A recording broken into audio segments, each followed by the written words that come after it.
What's up, everybody? Happy Tuesday. That's right. It's Tuesday, the first day of the week. Hope you had a great Labor Day weekend. We'd love to hear what you did on Labor Day weekend. Throw in the comments there when you get a chance. We'd love to hear who had the barbecue, who had the best burgers out there. Either way, hope you enjoyed your 3-day weekend, and welcome to Standing Out, a show about sales, marketing, and leadership. I'm Trey Griggs, your host. And I want to make sure we give a couple of shout outs before we get things started. First of all, check us out at betaconsultinggroup.com and see how we are helping companies tell their story through messaging and customer testimonial videos. It's all about getting the messaging right. Check us out at betaconsultinggroup.com. Click on the button there that says schedule a meeting with yours truly. Tell us your story, and we would love to help you write yours. Also, want to give a shout out to our title sponsor, SPI Logistics, for making this possible. Listen, if you're a freight broker or if you're an agent or thinking about becoming an agent, make sure you check these guys out at success.spi3pl.com. They have the back office, admin, finance, IT, sales, technology that you need to succeed, to truly thrive. Again, if you're just tired of all that admin work as a freight broker and want to just stay in your sweet spot, check out the good guys over at SPI Logistics, success.spi3pl.com. Also, while you're out there on the internet, check us out on social media. You can follow me at TreyGriggs24 or look us up at betaconsultinggroup.com. Getting close to 1,000 users or 1,000 followers now on LinkedIn. So that's exciting. A lot of good things coming up on the way. All right, we have a phenomenal guest today, and I'm just going to start the intro song because I got to start this for this guy because this is a good one we got coming in today. Coming to us all the way from the Boston area, doing some great things in the transportation industry, specifically around technology and whatnot. Please give it up for my good friend from Tive, the CEO and founder, Krenar Komoni. Oh my gosh, I almost blew the name. Krenar Komoni. What's up, my friend? How are you doing? There you are. How What's you doing, going on? Trey? It's going Good great. to see you. Good song. I almost said Steve because you're associate of Steve, who I've been talking to. Oh my gosh. No worries. It happens sometimes. Krenar, great walk-up song. Love this song. It's one of my favorites, shipping up to Boston. And you're in the area, so it's all good. And you've got a pretty interesting story. So let's just jump right in real quick. First of all, introduce yourself and tell everybody what you do over there at Tive. Hi, Trey. Good seeing you. Hi, everybody. My name is Krenar Komoni, and I'm the CEO and founder here at Tive. What do we do here at Tive is we help companies all over the world understand where their shipments are in real time, everywhere. Love it. We're going to talk more about where they are in the world. Yeah, we're going to talk more about that in just a minute, especially your story. What's up, Coleman? Thanks for watching the show, buddy. Good to see you. Before we do anything else, though, Krenar, we got to ask: are you a coffee drinker or a water drinker? Which one do you want? We're going to send you one of these to be on the show today. Which one do you want? Coffee and Coffee. water. There you go. All right. Well, which one do you want? You want the coffee mug or the water bottle? I want coffee. There you go. We're going to get you a coffee mug out for being on the show today. So we appreciate you taking the time to dehydrate and then hydrate. Dehydrate and then hydrate. What a life. Can I tell you a fun fact about myself? Yes, I have please. never actually had a cup of coffee. I've never had a cup of coffee. Tea? I drink hot. Nope. I drink some tea, only sweet tea usually. I drink hot chocolate. I'm like a kid. Just hot chocolate with whipped cream on top. That's really about all I go after. So zero caffeine.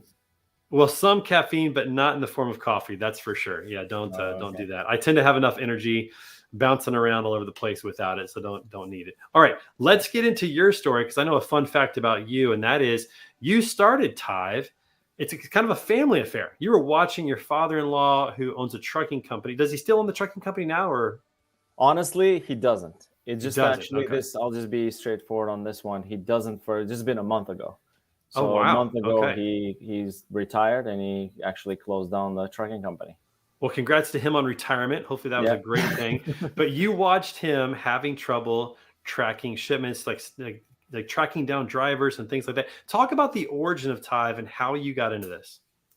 Yeah, my background's in tech, so I had no idea about supply chain logistics. And if you ask, I'm assuming a lot of people that I've talked to, they just stumble into this business. I think they're like, "Whoa, I didn't know it's this big and this important." But I was in tech. I was working for a bunch of startups here in Massachusetts area, primarily designing chips for smartphones, 2G, 3G, 4G radios. I worked for an MIT startup where we built the world's most efficient base stations that go on cell towers. Did a lot of consulting around wireless and chipset design. So a lot of quite a geek when it comes to engineering and wireless. And I've always had a startup bug since I was a kid. I've never worked for a big company. All my life, I've always worked for startups. And when I got married, my wife's dad owned a trucking company until a month ago. And every time I would go to his house, he would be on the phone trying to figure out where his truck drivers are. We're trying to eat dinner, trying to have a nice glass of wine, and he would get up, call the driver, they wouldn't pick up, then try again, they wouldn't pick up, they try again, they would pick up. Did they load? Did they unload? Where were they? It was just time consuming and also quite like just a lot of interruptions. And I'm like, Yeah. you know what? Why don't I make a GPS tracker and put it in your trucks? And that's how the whole thing started. So did the drivers know the GPS tracker was going in there? Yeah, they knew because Okay. I was talking to them and they were like, oh, that's fine. So they would watch me. I would install it on the CD radio because that had like a 12-volt output. I bought these converters from 12 to 5-volt on Amazon. I would go out there and install it myself. It was quite a thing. But Yeah, then it's he come a was long, able to long see ways. Yeah. it's come a long way. Yeah, definitely. Yeah, no, it's great. And your story about getting in transportation, I don't think anybody in transportation planned to be here. There might be a few supply chain majors out there, but I think everybody got into a family business or just, responded to a job application or whatever it might be. For me, I went to a recruiter for sales. I just happened to have a relationship with DAT out in Oregon. And that's how I Oh, got in the wow. industry, was getting connected with them. And then that was my entry into it. But once you get in here, it's hard to leave. It's such a great industry. And then you were at Lean for quite a bit too, right? I was at Lean. I was all over the place. We don't need to talk about my resume, Krenar. I was at a lot of places. I got a lot of experience. Let's just say that I got a lot of really good experience, which was awesome. But you had the background of the GPS tracking or satellite, that type of work, and so Tive really made sense because it was a problem that you saw, something that you understood, and you jumped Yeah. into it. But it's evolved quite a bit since then. Talk a little bit more about kind of how that road went for you. What you guys are doing today. Yeah, so actually, as I was solving the problem for my father-in-law tracking his trucks, I realized some shippers were putting these temperature sensors on top of pallets. And I asked one of the truck drivers, how do they get the data out of these things? He said at the end of the shipment, somebody looks at it and gets the data.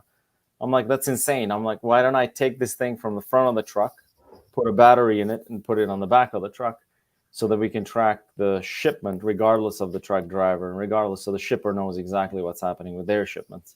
And they can get temperature data in real time and all of that. So the evolution of that has gone, used to be, I don't know, the first tracker we built used to be $50, $60 a month, $250 to buy the tracker. Obviously, the cost of that has gone down quite a bit, and we've been trying to do that as much as we can so we can get more customers and more traction in the industry. But it's coming to a point where I would say a few years from now, it's going to be a no-brainer for everybody to put a tracker on their shipments. So it's a And that's physical device that you put on there. Are you putting it on the truck, like the trailer, or are you putting it on like pallets or on specific SKUs, like products? How detailed does that get? It can get quite detailed. It just depends on the customer, but most of the time, this is the tracker. It's pretty small, like it's this big. All you do is press the button, put it on back of the, usually on the last pallet or second to last pallet on top inside of a trailer, Yeah. and then you're getting real-time data from the pallet and exactly Nice. where that shipment is. But usually it's one per trailer, one per container. Is it a one-time use, or is it something that you can use over and over? Does the battery last a long time, or is it short use? What's that look like? It does everything. That's the one thing I love about this product is it can be single use, it can be multi-use.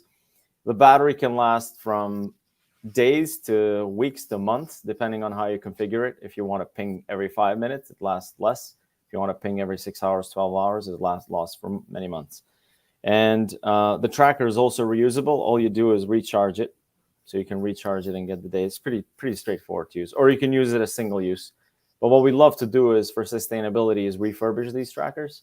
So what we tell customers, we give them incentives to return these trackers back to us. And then we return them, we clean them, we make sure that they're back in full shape, full product, like just normal, like new. And then we use them again for customers. And that's worked out pretty well too. Yeah, that's a great way to make sure you're not just throwing stuff away unnecessarily. And I Correct. love the fact that you're keeping track of temperature because it doesn't help at all to get the temperature after the load's been delivered. If the load's gone bad, it doesn't Yeah. really matter. You could use it for maybe to place blame, I guess, but it can't really fix the problem. But if you know in the middle of the trip, of the shipment, that the temperature is going up, I mean that allows you to stop and do something about it, which is great. Yeah, I mean, we've saved millions of dollars if you could look at our customer base with them. I mean, when we see a shipment going to 40, 45 degrees, it's supposed to be at 34, 32 degrees Fahrenheit. We call the truck driver. We also have a monitoring team that watches these live. We call the truck driver, make sure that their setting is correct. If setting is not correct and somehow the reefer broke, then obviously they go and fix it. That's more rare, I would say. But at least the settings, I think either running the reefer continuous mode or you're doing it on a cycle, that makes a big difference sometimes for customers too. Gives it to them in real time, which is great. Yep. So tracking the shipment, temperature on the shipment, any other data or metrics that you guys are looking at? Yeah, the other ones that we look at quite a bit, humidity is another one that we have, but the two that we look at quite a bit are light and shock. So we have a light sensor here, and for customers that ship very high value shipments, we can tell exactly where the trailer gets open with using the light sensor, and that we've saved customers, again, millions of dollars on freight, whether it's very expensive TVs or very expensive meat or beef or very expensive vacuum cleaners. I can go on and on and on, types of products that we've saved customers with. Have you done anything with RVs yet? You got these things in RVs across the country?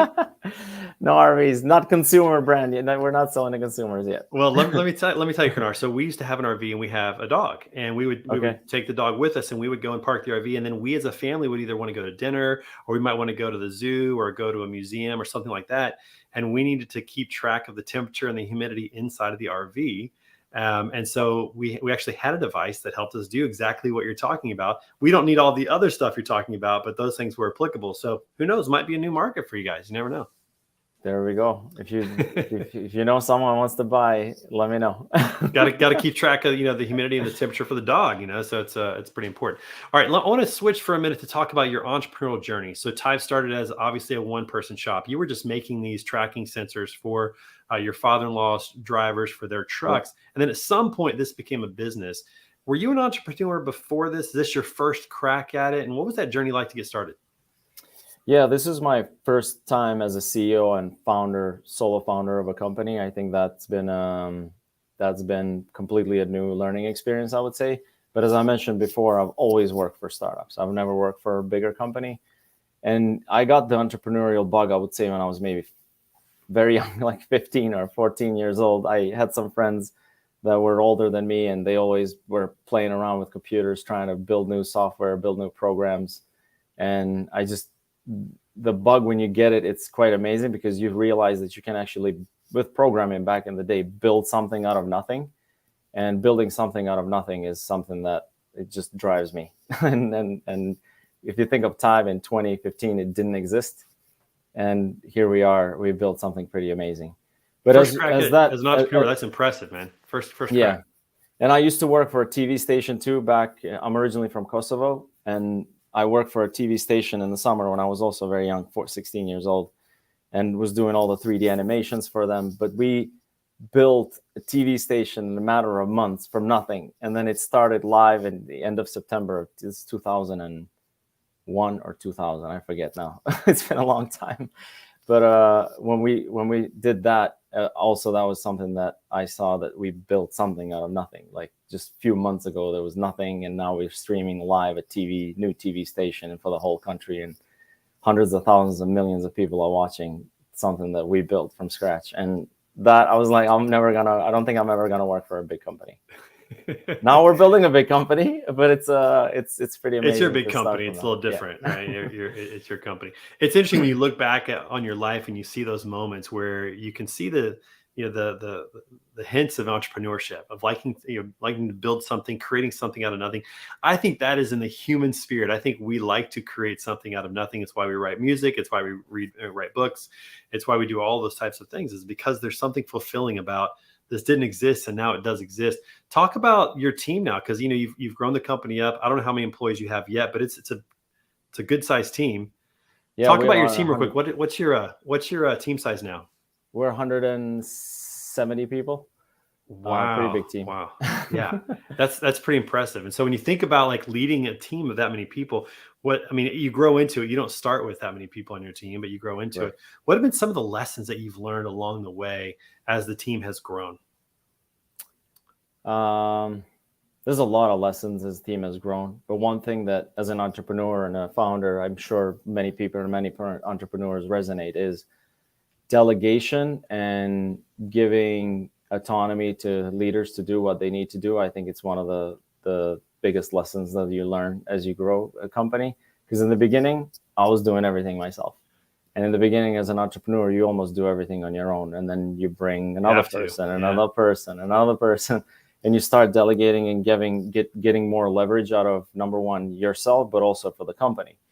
And as the company grows, one day, I mean, now we have 600 customers. There's no way I can call 600 customers. There's no way I can keep track of them. So we have a team making sure that all the customers are happy and they're growing with us. But one day we're going to be 6,000. Another day we're going to be 10,000 customers. And to get there, I think that philosophy of growth is something that I've learned to embrace quite a bit, and also let go of some things. That way we can grow as a company. And I think that's a big lesson for an entrepreneur. I'm sure a lot of entrepreneurs would resonate with what I'm saying. Was it easy for you to delegate, to really let go of things? Did you find that very easy, or was it kind of difficult? Like, what was your process for that? Because when you are doing everything and you're in control of everything, you're in control of quality, you're in control of the timeline and all those types of things. Was it easy to give some of that up? It becomes easy, and I think it's almost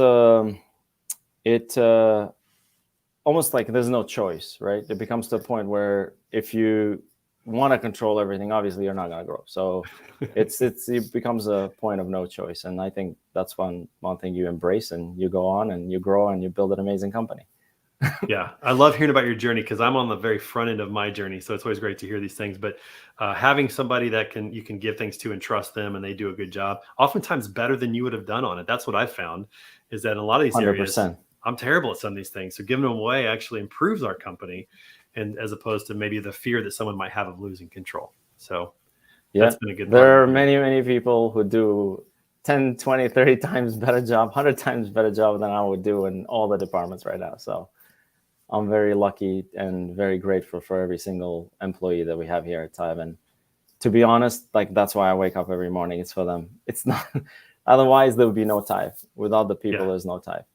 You realize as a leader that you're really there just serving everybody else. I mean, you're there to support them, make sure they have what they need, so that, your company can grow, they can be successful and be fulfilled and all that. But yeah, you learn, and a lot of people think leadership is being the boss or being in charge, but a lot of times it's just about supporting and serving everybody else that is on your team. That's for sure. Did you learn that from somebody else along the way? Because first time CEO, to go from where you are to 160 team members, where did you learn that about leadership? I would say a big place where I learned a ton about leadership, and it was the college that I went to. It was Norwich University, which is a private military college up in Vermont, and I was like surrounded by military. Every morning, obviously I was a civilian, and 70% of the students were in ROTC, or what I call Corps of Cadets, and half of them go actually in active duty and half of them go into civilian. But every morning they would wake up really early. Every morning, like, all the professors were dressed up in uniform, and leadership was something out of the blue. You're in a math class or in a physics class, or just the professor would start talking about something about leadership, and you just get there's a lot of leadership lessons there that I learned, and also learned quite a bit as while I was there. There was not much to do in Vermont, I'll be honest. So there was these two organizations. One was called IEEE, which is an engineering organization, pretty big one in the world, and the other one was called Tau Beta Pi, which is a engineering honor society, and I was president of both, and I ran both of them. I learned a lot about leadership there too. So just, I would say at Norwich, those 4 years grew me quite a bit as becoming a leader, and that at the end, it's all about serving and being there for the team and for the people. Otherwise, the days of telling people what they need to do or how to, like, those days are over. Those maybe in 1800s, but now we're in 2023. People want to work somewhere where there's real purpose, there's a real why, and we're making a difference in the world, and they want to wake up in the morning, try and do that every day, and not just because somebody told them to do something. Yeah. One of my favorite quotes from Steve Jobs is, we don't hire people and tell them what to do. We hire really smart people and have them tell us what to do. And I think there's a lot to be said about that. And being in Vermont, being surrounded by leadership, Vermont is beautiful. You have to admit, it is a beautiful 100%. State. Man, that's the scenery up there, the lakes, the trees. Did you go skiing while you're in Vermont? That's a big thing in Vermont. I love skiing. Yes. There you go. That's a pretty good thing to do in Vermont, which is good. Yeah. Okay, Krenar, we got to pause for a minute because we like to have a little bit of fun on the show. So we're going to have a little game time today. It is time for today's edition of This or That.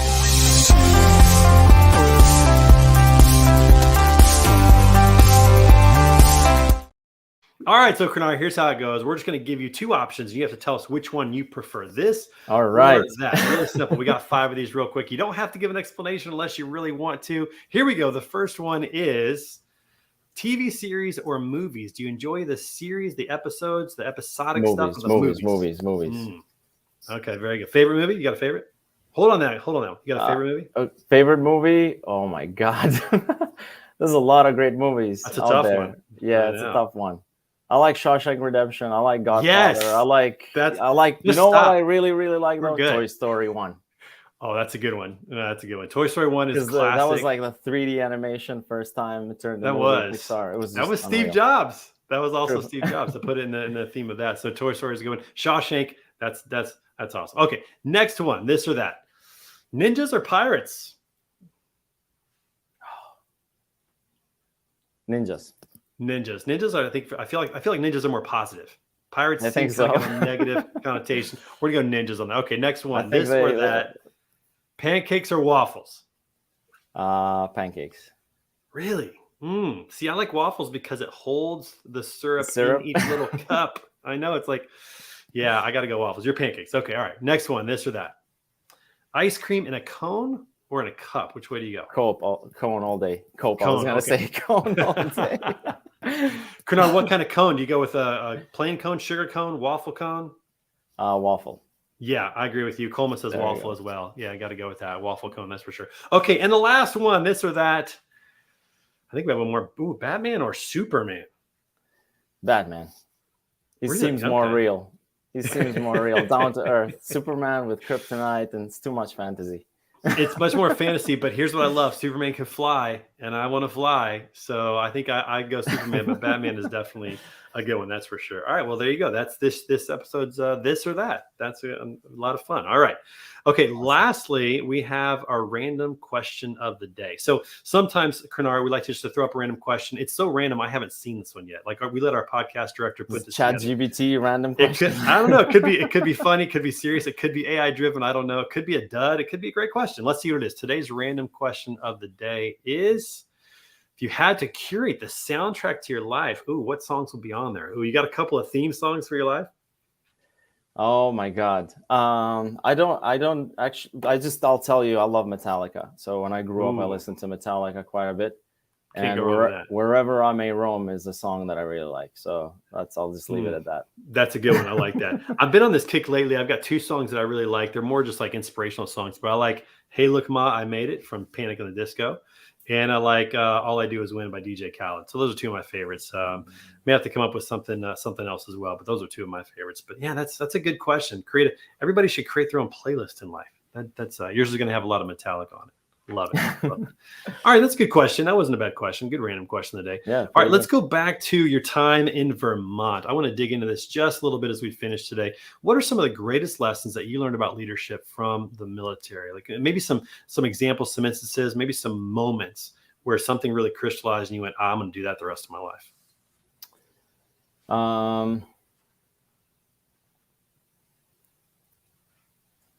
That's a good question. I know I'm putting you on the spot. I know, but yeah, just curious if there was a general that said something or a leader that just like. There was so Tive, the Engineering Honor Society, you go through quite a bit of an interview process to become a president of it, and it's a pretty amazing society. It's only a few. You have to have amazing GPAs to get in there. It's like not everybody can get into the Honor Society, and it's a pretty big organization throughout the country. And one year we won the best chapter award out of 260 chapters. We were the best chapter out of Vermont because we did the most amount of projects, we did the most amount of work. It was pretty amazing as a leader to be part of that. But one thing I still remember there is when they asked me in an interview, I like, what do you want to do for the organization? I told them I want to be the president.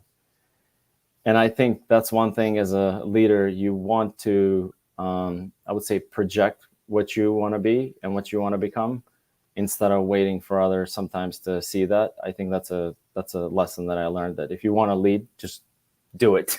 Go lead and don't wait for others to tell you, hey, why don't you become the leader and why don't you lead? Just show leadership and become the leader you want to become. Did you become the president? Did you become the president? Oh, nice. Okay, keep going. And the other lesson that I learned from another Norwich graduate, I was working for his company, Bitwave Semiconductor. And one time I was first time design engineer one, like just my first internship there. pretty low on the totem pole as far as what my responsibilities were. But I learned, we were designing these chips, and for some reason it was never on time. It would be like a few months late or things of that nature. So I said, you know what, why don't I go and talk to all the designers and figure out where they are and build a project plan so we can figure out what time we're on and whether we're going to make it or not. And I told this guy, his name's Jeff, and I'm like, Jeff, why don't I go and do that? He's like, why don't you go do it? I said, because I'm not the leader, or I'm just a design engineer. He's like, just go do it. Nobody's asking you to be the leader or to like, just go ahead and do it. So then I went and started talking to designers. I built the whole project plan, and we were off by maybe 2 weeks, which was pretty amazing lesson too, that I learned that sometimes just do it. Don't wait. Take the initiative, go get something done. Yeah. Just get into it. I love that. And I love the fact that you also talked about vision, like casting it out there, what you want to be. Like you said, I want to be a president. You became the president.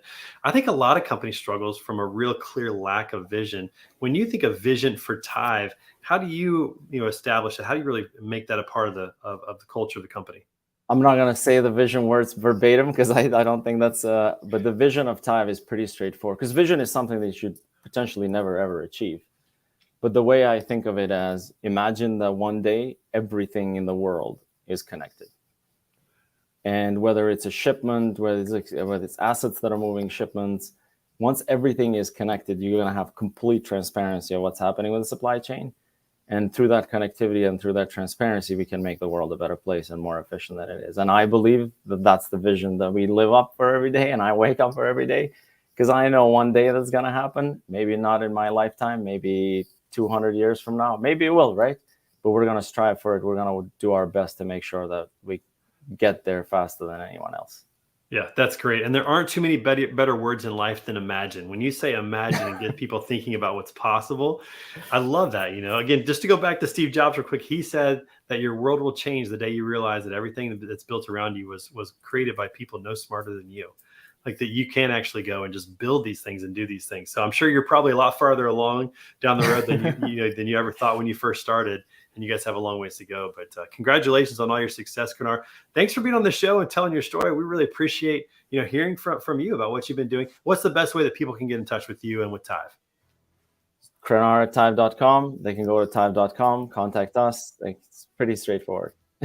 That's awesome. Well, thanks so much for being on the show. Again, we got that coffee mug coming your way real soon. And there, my dog's about to go crazy. So we're going to end it with that. Right again, on Krenar, time. Thanks so much for being on the show today. We appreciate it. Awesome. Thank you, Trey.